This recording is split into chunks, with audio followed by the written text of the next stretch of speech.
Television പ്രേക്ഷകർക്ക് പരിചിതയായ അഭിനേത്രികളിലൊരാളാണ് ലക്ഷ്മി പ്രമോദ്. വില്ലത്തരവും സ്വാഭാവിക കഥാപാത്രങ്ങളും ഒരുപോലെ വഴങ്ങുമെന്ന് ലക്ഷ്മി തെളിയിച്ചിരുന്നു. അമ്മയ്ക്കു പിന്നാലെ മകളും അഭിനയ മേഖലയിൽ ഇന്നുണ്ട്. ബാലതാരമായി ഇതിനോടകം തന്നെ ദുവ ശ്രദ്ധേയമായി കഴിഞ്ഞതാണ്.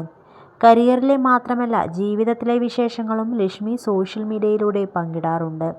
ബോഡി ഷേമിംഗ് അനുഭവത്തെക്കുറിച്ചും അതിനുള്ള പരിഹാരത്തെക്കുറിച്ചും പറഞ്ഞുള്ള ലക്ഷ്മിയുടെ പോസ്റ്റാണ് ഇപ്പോൾ ചർച്ചയായി മാറിക്കൊണ്ടിരിക്കുന്നത്. അമ്മയായതിനു ശേഷം ജീവിതത്തിൽ ഒരുപാട് മാറ്റങ്ങൾ വന്നു. പ്രയോറിറ്റീസ് മാറി. ഷെൽഫൊക്കെ അടുക്കി പെറുക്കി വെക്കുമ്പോഴാണ് പണ്ട് ഫ്രീക്കായി ഡ്രസ് ചെയ്തിരുന്നത് ഓർമ്മ വന്നത്. കണ്ണാടിയുടെ മുന്നിൽ ഇങ്ങനെ നിൽക്കുമ്പോൾ അമ്മയായ ശേഷമുള്ള മാറ്റം വിസിബിളായി അറിയാം. അതേപോലെ ആവാൻ പറ്റാഞ്ഞിട്ടല്ല, പക്ഷേ അതിനായി സമയം കിട്ടുന്നില്ല. മക്കൾക്ക് വേണ്ടിയാണ് മുഴുവൻ സമയവും.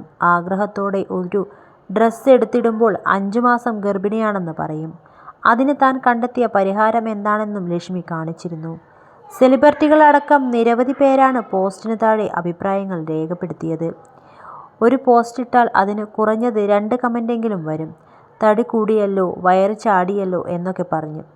ഓരോ കമൻസിനും ചെന്ന് പറയാൻ തോന്നും, ഞാൻ 2 കുട്ടികളുടെ അമ്മയാണെന്നും 2 സിസേറിയൻ കഴിഞ്ഞതാണെന്നും എൻ്റെ ഇപ്പോഴത്തെ ആരോഗ്യാവസ്ഥയെ പറ്റിയും ഒക്കെ. എന്നാൽ അതൊന്നും പോസിബിൾ അല്ലല്ലോ. ഇതുപോലെ ബോഡി ഷേമിംഗ് അനുഭവിക്കുന്നവരാണ് നിങ്ങളെങ്കിൽ ഉറപ്പായും നിങ്ങൾക്കിത് ഉപകാരപ്രദമാകും.